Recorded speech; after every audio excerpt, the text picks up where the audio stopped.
Aceh Explore menampilkan halaqah dari Masjid Raya Baitur Rahman Banda Aceh. Subscribe, komen, like, dan share. Israrul lati wada'ha syari' inda kulli hukmin minal ahkami. Artinya sasaran yang ingin dicapai oleh syariat dalam semua hukum. Hukum yang telah ditetapkan itu ada sasarannya, ada tujuannya. Sehingga dengan tujuan itulah kita menemukan kehebatan agama kita. Au ghayatu minasyariah, atau inti ghayah, hujung daripada syariat itu. Ujung artinya yang lebih terakhir yang ingin dicapai daripada syariat itu maqasidnya. Atau dengan istilah lain yang sering digunakan dengan asra'us syariati, yaitu rahasia-rahasia syariat.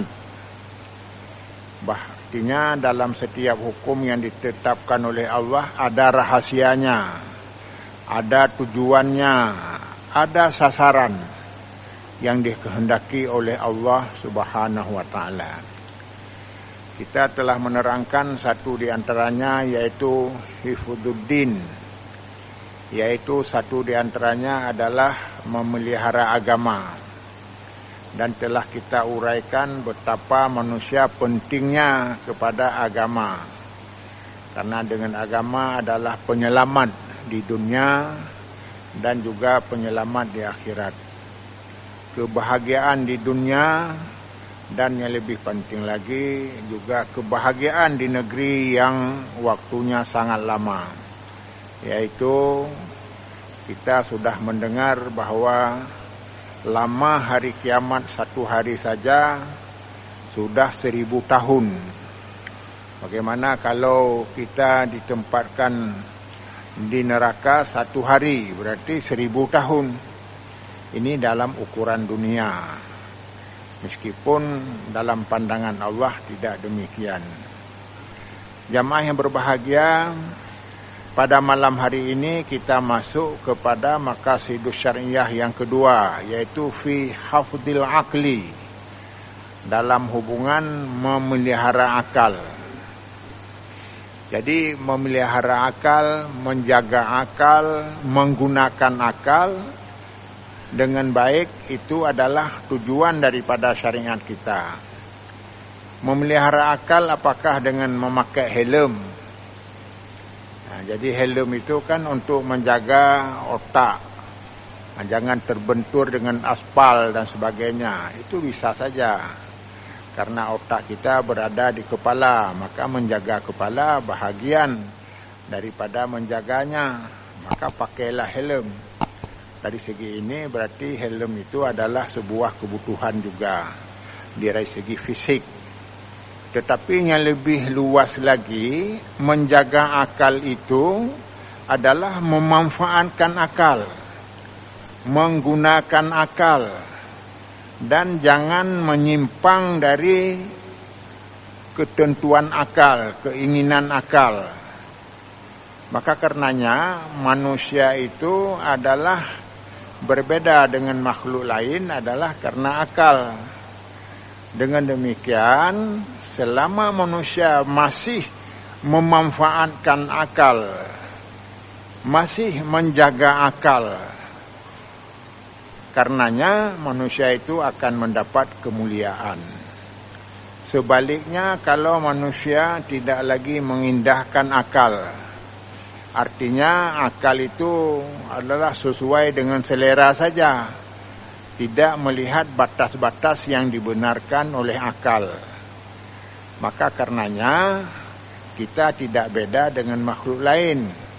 Bahkan kalau definisi ilmu mantik disebut dengan sama dengan hewan. Al-insanu hewanun natik. Manusia adalah hewan yang berfikir. Sering orang menterjemah, siapa manusia? Manusia yang bisa berfikir. Jadi kalau identitasnya tidak bisa berfikir atau tidak mau berfikir, maka tidak lebih daripada sama dengan binatang. Jamaah yang berbahagia, karenanya kemuliaan manusia adalah terletak pada sejauh mana manfaat akal yang digunakan. Jadi akal ini adalah, ada juga yang berpendapat bahwa otak manusia itu adalah permata yang sangat berharga. Nah, maka karenanya permata yang sangat berharga yang jarang dipakai berarti akal, otak yang asli. Jadi barang yang jarang dipakai masih asli. Nah, maka apakah otak kita yang tidak kita pakai itu bahwa dikatakan asli? Apakah akan lebih berharga? Justru sebaliknya, akal yang tidak pernah digosok, tidak pernah dimanfaatkan, tidak pernah digunakan, maka akal itu tidak berharga.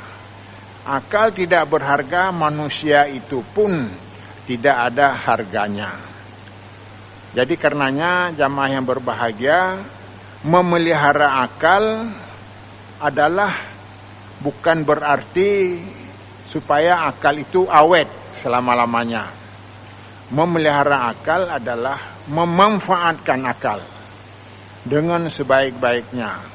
Dan dari akal itulah martabat manusia akan diperolehnya.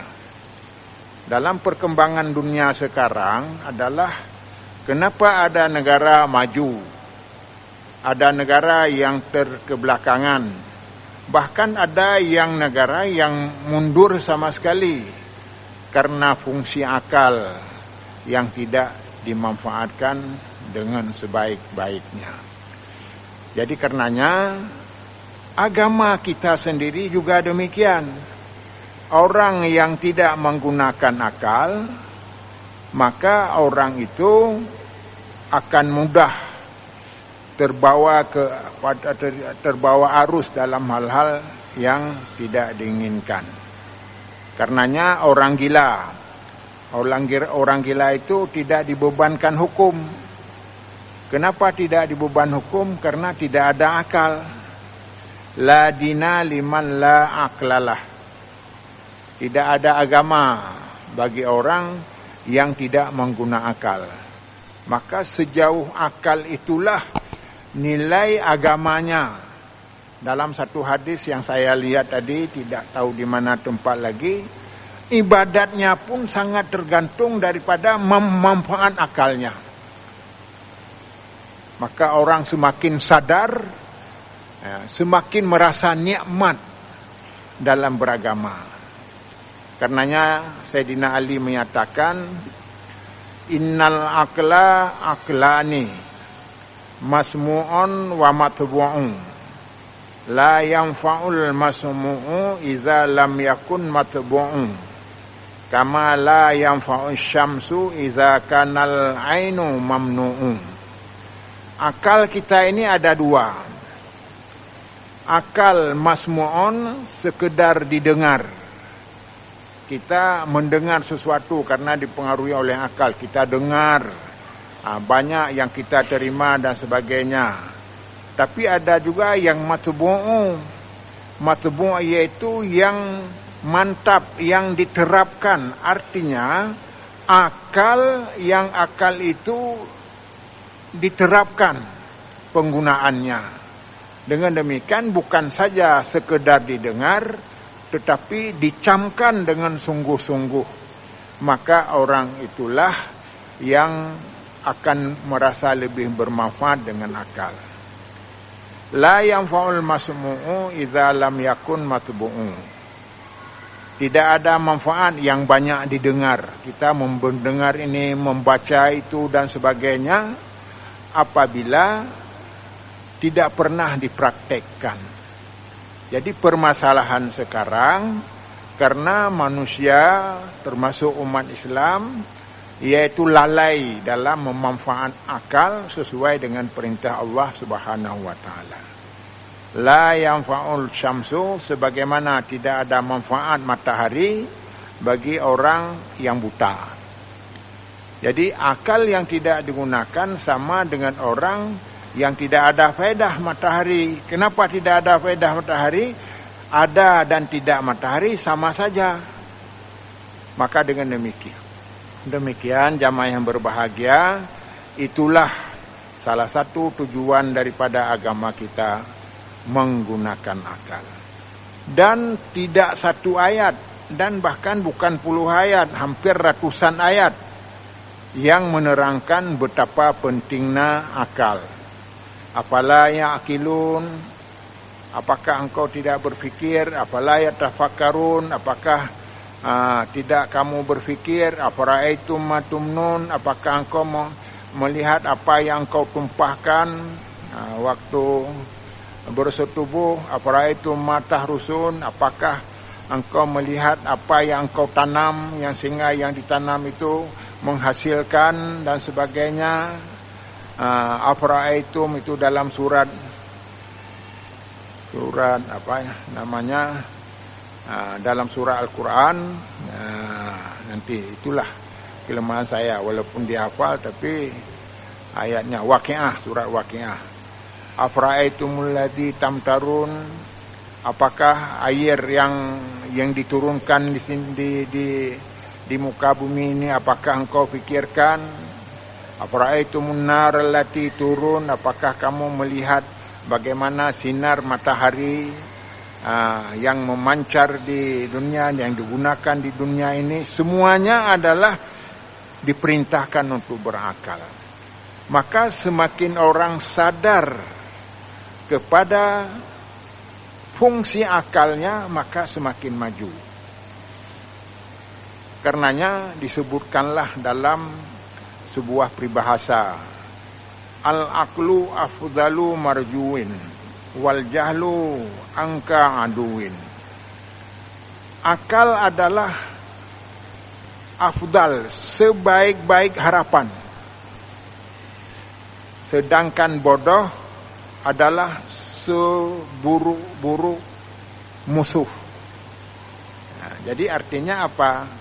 Artinya orang yang sering belajar, sering bermanfaatkan ilmu dan sebagainya dengan akalnya, maka itu harapannya ada di sana. Sebaliknya, kalau kita membiarkan bodoh, akal disimpan saja, tidak mau berpikir, tidak mau belajar dan sebagainya, itulah seburuk-buruk musuh. Maka dengan demikian kebodohan adalah musuh. Maka disebut dalam hadis Rasulullah sallallahu alaihi wasallam, dalam hadis an-nasu a'da'um bima jahilu, manusia akan menjadi musuh dengan kebodohannya. Maka karenanya orang yang tidak berilmu mudah berkelahi. Kalau dulu masa Belanda, orang mudah saja diadu hanya dengan mengambil selembar daun kayu, diletakkan di kepala, diinjak-injak oleh orang lain. Itulah sudah diinjak kepalamu. Maka akhirnya berkelahilah. Ini kenapa? Karena tidak memanfaatkan akal. Jadi karenanya jamaah yang berbahagia, untuk menjaga ini semua, kalaupun seseorang ingin menguasai seperti Belanda dulu, menguasai Indonesia yang kita kenal sampai 300 tahun, 350 tahun, itu lama sekali. Kenapa lama? Karena kebodohan. Dan bahkan kalau ada orang yang sekolah, dilarang bersekolah, dititipkan pesan jangan bersekolah, jadi kafir. Akhirnya orang-orang Belanda, orang yang diinginkan oleh Belanda, belajar terus. Maka orang kita tidak mau belajar. Bahkan ibu saya sendiri, bagaimana Umi tidak sekolah dulunya? Karena dilarang orang tua. Singkatnya aja, dilarang orang tua. Jadi dengan demikian, akhirnya kondisi kita ini semakinnya mungkin Aceh berbeda sedikit, hanya Aceh sekitar 50 tahun lah dijajah oleh Belanda, karena memang pola pikir orang Aceh lebih cerdas. Karena apa? Sebelum Belanda masuk, Aceh ini sudah memiliki kerajaan dunia yang disebut dengan the Big Five of the Islamic Steel, 5 kerajaan dunia, satu diantaranya Aceh, yaitu Darussalam. Jadi faktor kemajuan, walaupun datang Belanda, sudah merubah pola pikir kita dan sebagainya. Jadi dengan demikian jamaah yang berbahagia, dalam kaitan dengan ini, salah satu tujuan datangnya syariat supaya kita maju, supaya kita terhormat. Maka untuk terhormatnya, apa yang telah diberi sebagai mutiara indah itu harus digunakan. Maka karenanya mulai sekarang kita mendidik anak-anak. Coba bayangkan kalau ada satu rumah tangga, kalau ada satu kampung, ataupun satu kabupaten, satu provinsi, satu bangsa memang mengedepankan kecerdasan, maka tidak lama bangsa itu akan maju. Bangsa itu akan maju. Akan sebaliknya, selama bangsa-bangsa itu melalaikan bidang ini, maka berarti akan terus tercecer di belakang. Pernah orang berkata, kalau kita ke Jepang, dan pernah saya sampaikan entah di sini atau di masjid lain, jadi orang di Jepang itu, datang orang kita ke Jepang. Jadi orang Jepang juga datang ke Indonesia. Maka dikatakan, ketika datang ke Indonesia, orang Jepang berkata, oh Indonesia sama dengan 200 tahun yang lalu di negeri kita. Cara menanam padi, cara membajak, cara macam-macam, mengolah dan sebagainya. Berarti kalau dulu 100 tahun lah. 100 tahun masa lalu. Jadi kalau 100 tahun lalu, jadi kita lebih mundur 100 tahun. Maka itulah yang digerakkan oleh Habibie dulunya. Dengan Habibie adalah membangun kualitas umat. Jadi membangun kualitas iman, membangun kualitas fikir, membangun kualitas amal, dan sebagainya. Jadi hanya saja Pak Habibie sudah tidak ada lagi.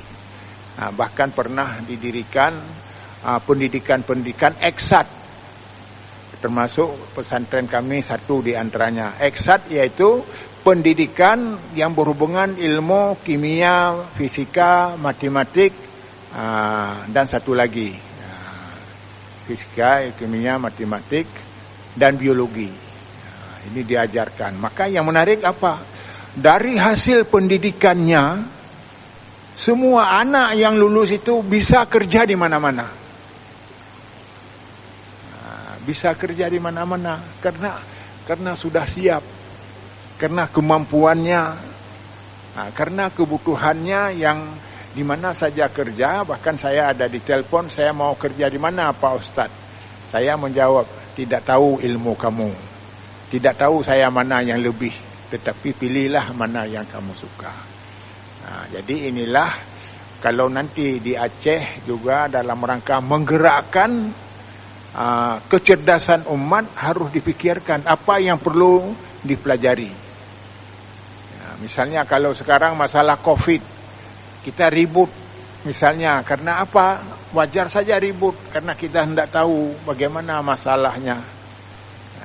Tapi kalau kita sudah belajar, mungkin ada pendapat, walaupun pendapat itu tidak sesuai dengan yang lain. Jadi dengan demikian, negara-negara maju, bangsa-bangsa yang maju dari awal sudah dilatih untuk selalu pintar, sehingga ada anak kalau anak TK sekarang orang dimain-main dan sebagainya, Kalau di Jepang saya dengar dari orang yang pergi ke Jepang, jangan dianggap saya pernah ke Jepang. Maka orang yang pergi ke Jepang dikatakan anak-anak TK itu dia diperkenalkan alamnya. Ini alam kita ini adalah payau. Payau artinya tidak manfaat apa-apa. Gunung-gunung diterangkan. Maka kalau kita tidak ada ilmu, tidak ada faedah kita tinggal di daerah payau, daerah gunung-gunung ini. Maka akhirnya dari kecil sudah ingin supaya negerinya maju dan sebagainya. Jamaah yang berbahagia, jadi berkaitan dengan dengan dunia itu bahagian daripada manfaat menggunakan akal. Tapi dalam hubungan dengan akhirat, bagaimana? Akal lah yang menentukan sekarang, yang menentukan tempatnya nanti di surga.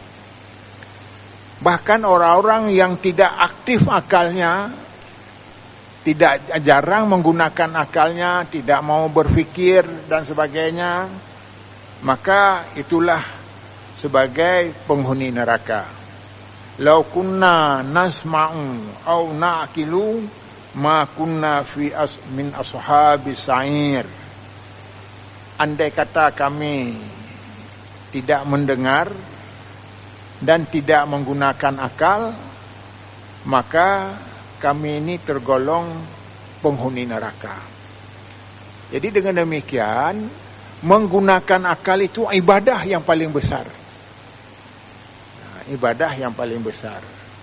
Maka disebut di dalam hadis yang menerangkan bahwa manfaatnya menggunakan akal dengan belajar.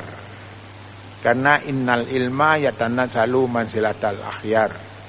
Orang yang menggunakan ilmu dengan memikirkan sesuatu yang dipelajarinya dengan baik, maka dia bisa pilih ke depan mau apa. Maka karena harus dirubah mindset kita sekarang dalam mendidik anak. Sering orang mendidik anak sekarang yang penting mendapat ijazah. Tidak ditanya berapa nilai, dan ditanya nilainya kenapa sedikit, kenapa hendak. Yang penting ada ijazah. Bahkan kalau ijazah tidak diberikan karena bodoh, marah. Yang penting ijazahnya ada. Akhirnya ijazahnya tidak bermanfaat sama sekali. Jadi ini harus dirubah mindsetnya. Bukan ijazah yang menentukan, tetapi adalah nilai intelektualnya, kecerdasannya, sesuai dengan ilmu yang dimilikinya. Jamaah yang berbahagia, maka dalam kesempatan pengajian kita, karena ini cenderung masalah pendidikan, jadi menggunakan akal banyak hubungannya dengan pendidikan. Karenanya menurut pendapat saya sudah saatnya di Aceh ini, entah kapan dimulai, dari semua bidang harus memperbaiki kurikulum, terutama kurikulum di Dayah, yang kebetulan saya alumni Dayah. Jadi harus diperbaiki kurikulumnya apa, dengan tanpa meninggalkan nilai-nilai agama, yang sehingga 10 tahun ke depan akan kita bayangkan.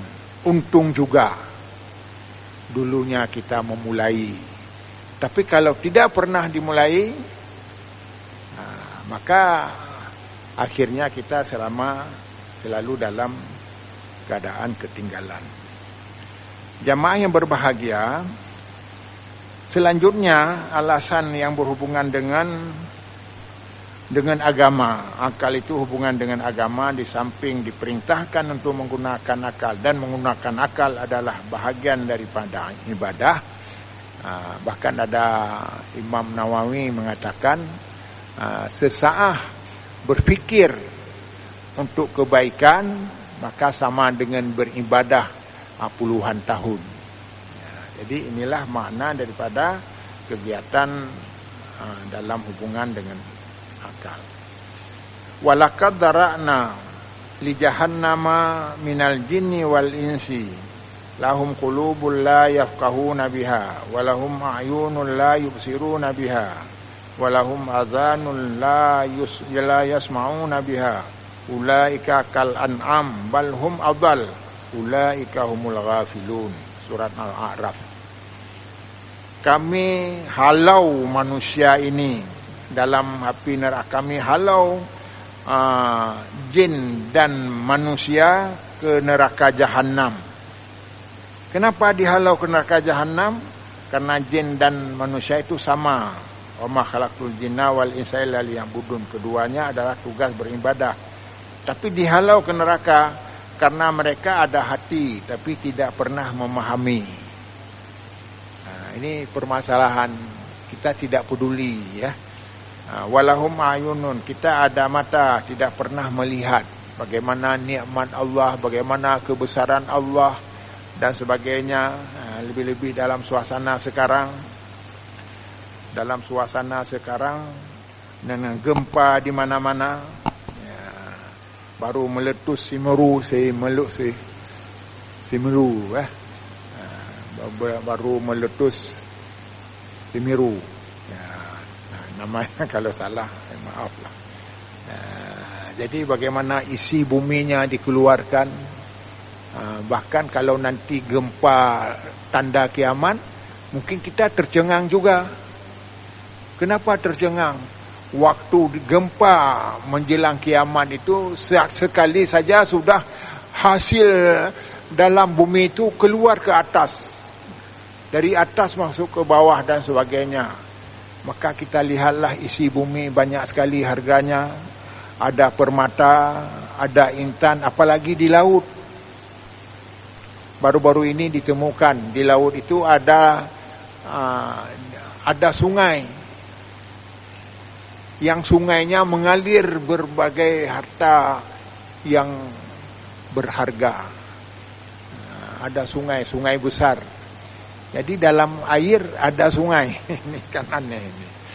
Jadi kapan aneh? Karena kita tidak ada ilmu. Jadi dengan demikian jamaah berbahagia, betapa nikmatnya orang-orang yang diberi ilmu. Dan mungkin kalau kita ke depan ada kurikulum yang nanti ada ilmu alam, ya. Ilmu alam, kita belajar ilmu alam. Agama sudah jelas diutamakan. Dan tidak berubah. Kalau salat seperti itu. Jadi belajar salat berapa lama sudah selesai. Tidak ada tambahan lagi salat. Hanya tambah cara mengerjakan yang lebih baik dan sebagainya. Maka karenanya pentingnya akal, maka Allah menetapkan hukum yang berat kepada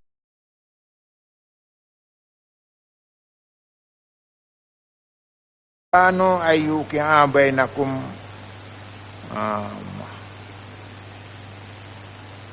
adawah wal baghdha fil khamri wal maisir wa yasuddukum min zikrillah wa anis salah wa hal antum muntahun. Ya.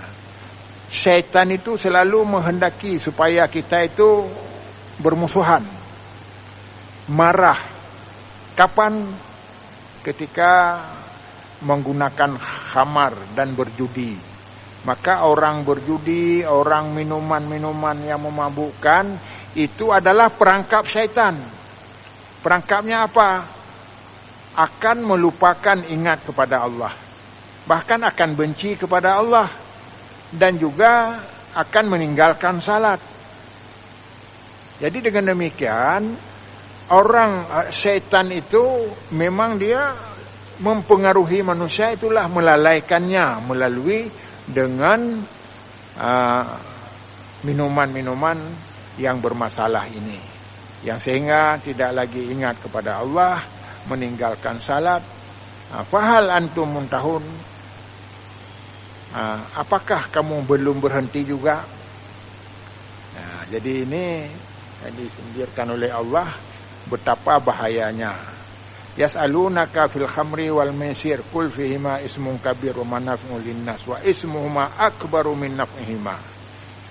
Ditanyakan kepadamu tentang khamar dan judi, katakan dosanya besar, walaupun juga ada manfaatnya sedikit. Tapi ketahuilah akibatnya bahaya sekali daripada manfaatnya yang sedikit itu. Nah, jadi dengan demikian jamaah yang berbahagia, dalam kesempatan ini barangkali kita melihat sejarah. Sejarah pada masa Umar sangat menjaga dalam hal-hal yang mengganggu ini. Sehingga Umar sendiri mencambuk orang-orang yang melanggar seperti minum khamar. Bahkan ada orang yang ketika berjalan membawa kaleng khamar, maka melihat Umar, ini pasti saya akan dihukum berat, akan dicambuk dan sebagainya. Maka dia berdoa, ya Allah, memang benar yang saya bawa ini adalah khamar, lindungilah saya tidak akan lagi minum selama-lamanya. Maka janganlah Umar melihat bahwa isi